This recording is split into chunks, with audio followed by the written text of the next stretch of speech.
Hello, my name is Carrie Caudle, and welcome to Read Aloud with Ms. Caudle. Today we are reading the incredible book, We Are Water Protectors. Enjoy. We Are Water Protectors, written by Carole Lindstrom and illustrated by Michaela Goade.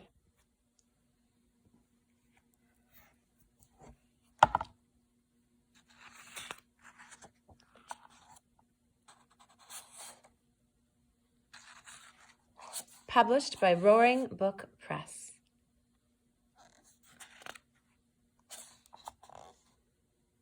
Water is the first medicine, Nokomis told me.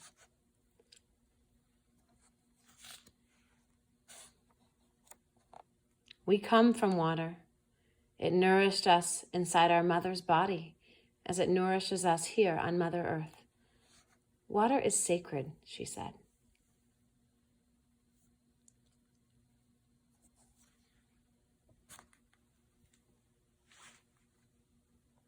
We stand with our songs and our drums. We are still here. The river's rhythm runs through my veins, runs through my people's veins.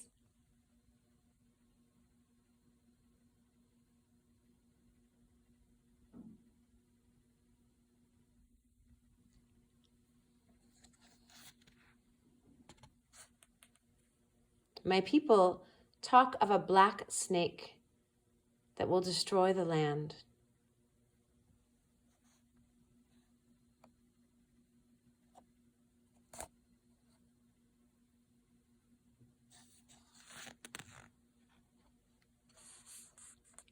Spoil the water, poison plants and animals, wreck everything in its path.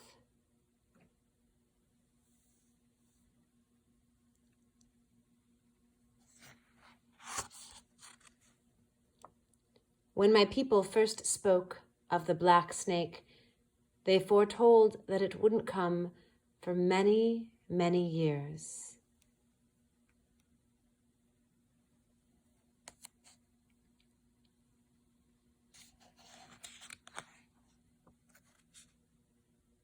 Now, the black snake is here. Its venom burns the land, courses through the water, making it unfit to drink.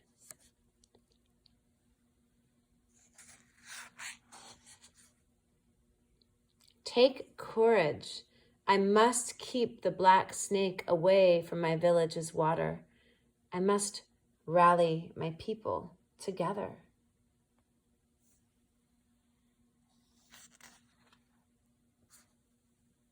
To stand for the water, to stand for the land, to stand as one against the black snake.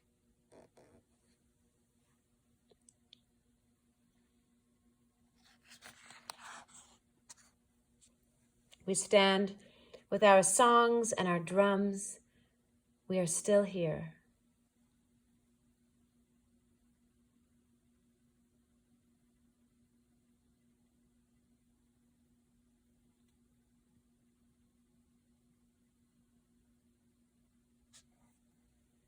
It will not be easy.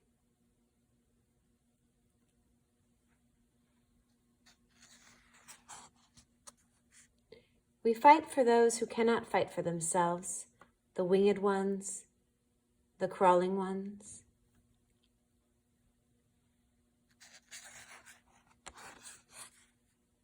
The four-legged, the two-legged, the plants, trees, rivers, lakes.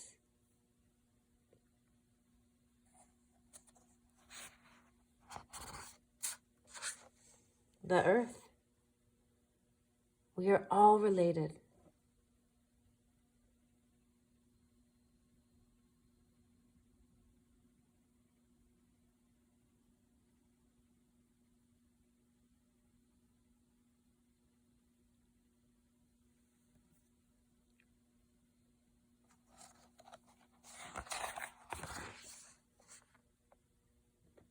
Tears like waterfalls stream down, tracks down my face, tracks down my people's faces.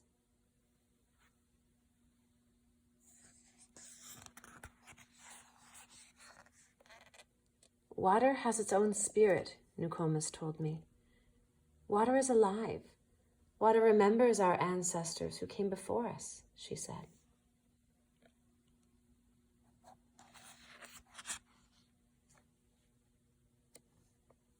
We stand with our songs and our drums. We are still here.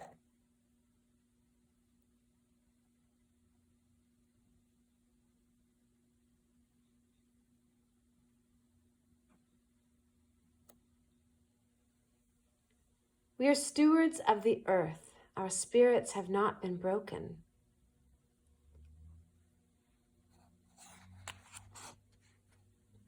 We are water protectors. We stand. The black snake is in for the fight of its life. Water is life. Protect the sacred. Stand with Standing Rock. That was We Are Water Protectors. And I just love this book so much. I want to read to you the pledge at the end of the book. Before I do, I just want to show you again the stunning illustrations. And I urge you to get your own copy of this book at home, the book you can hold in your hand so you can look at them up close, because there's just so much care and intention put into every illustration. I'd like you to have the time to peruse it and look carefully and closely again and again. But here's the pledge at the end, which I love. It makes me think about new things and hold myself to a higher standard. So it says, Earth Steward and Water Protector Pledge. I will do my best to honor Mother Earth and all its living beings, including the water and land. I will always remember to treat the earth as I would like to be treated. I will treat the winged ones, the crawling ones, the four-legged, the two-legged, the plants, the trees, rivers, lakes, the earth, with kindness and respect. I pledge to make this world a better place by being a steward of the earth and a protector of the water.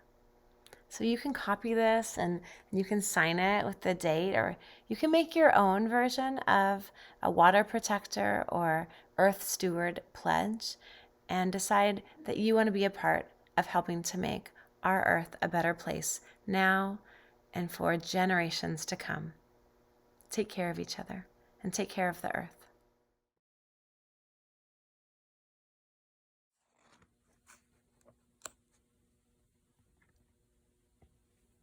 More on water protectors. In Ojibwe culture, women are the protectors of the water and men are the protectors of the fire. Perhaps it is for that reason that I felt compelled to speak for the water through this story. Humans have been mistreating Mother Earth for millennia, and indigenous peoples have long acted as stewards of the planet, giving a voice to our silent home. There is an Anishinaabe prophecy that speaks of two roads. One road is a natural path. It leads to global peace and unity that embraces the sacred relationship between humanity and all living things. On this path, all orders of creation, mineral, plant, animal, and human, are relatives deserving of respect and care. We are instructed to use our voices to speak for those who have not been given a voice. On this path, there is no black snake. The earth is not damaged, and the grass grows lush and green. This prophecy, known as the Seven Fires Prophecy, says that if humans choose the natural path, then we will proceed toward peace and unity and a healthy Mother Earth. The other road is described as a hard-surfaced highway where everything moves faster and faster at an unimaginable speed. On this path, humans embrace technological advancement with little regard for Mother Earth. Many native nations believe this path is symbolized by the oil pipelines, the black snakes that crisscross our lands, bringing destruction and harm. This path leads to a damaged earth. The prophecy is coming to life right before our eyes. This book was created as I became increasingly aware of the many tribal nations that are fighting oil pipelines from crossing their tribal lands and waterways. In April 2016, the Standing Rock Sioux tribe stood up against the titans of industry to protect their region's water and sacred burial grounds from one of these oil pipelines, the Dakota Access Pipeline. Although the tribes and residents are often told that these pipelines are safe, there are countless oil leaks every year across the world. These leaks cause tremendous damage and destruction to plants, wildlife, and water. What started out as a camp made up of a few tribal members near the Cannonball River in Fort Yates, North Dakota, would eventually grow into a movement that would bring together more than 500 indigenous nations from all over the world to stand for clean water. Seeing reports of the protests had a profound effect on me.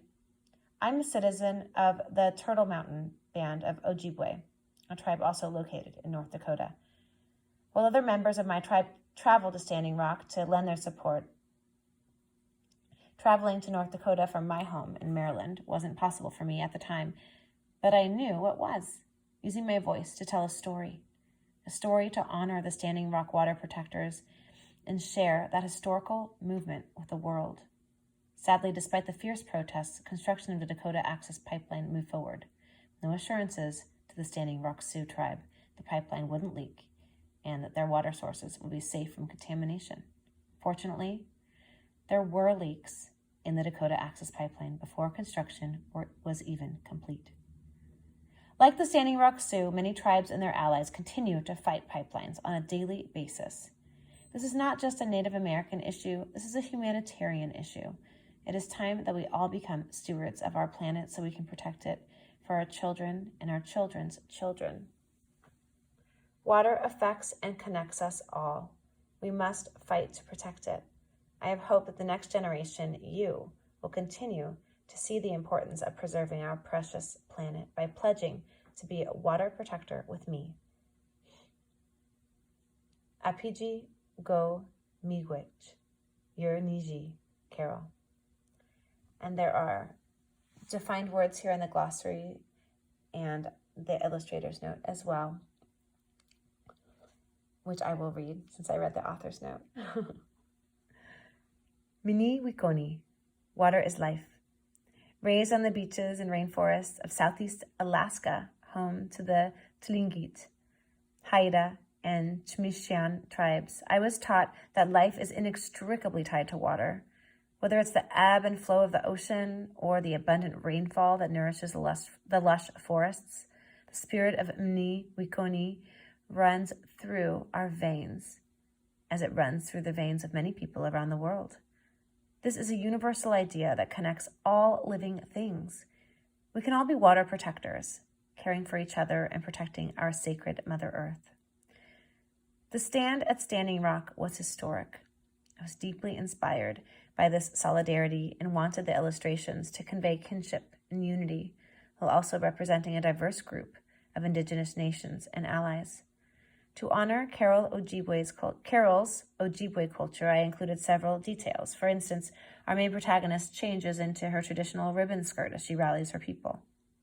Additionally, many of the animals included in the book reflect Anishinaabe Ojibwe clan symbols or hold special significance in traditional teachings, while the repeated floral designs were inspired by traditional Anishinaabe woodland floral motifs. Standing Rock is just one powerful example of what happens when we rise up, resist, and join together in solidarity for Mother Earth, regardless of where we come from. She needs our compassion, love, and respect. She needs our voices now more than ever. Carole, Gunal Shish for your story. I'm deeply honored to have played a role. Gunal Shish to the Standing Rock water protectors for defending the sacred. You are an inspiration to many.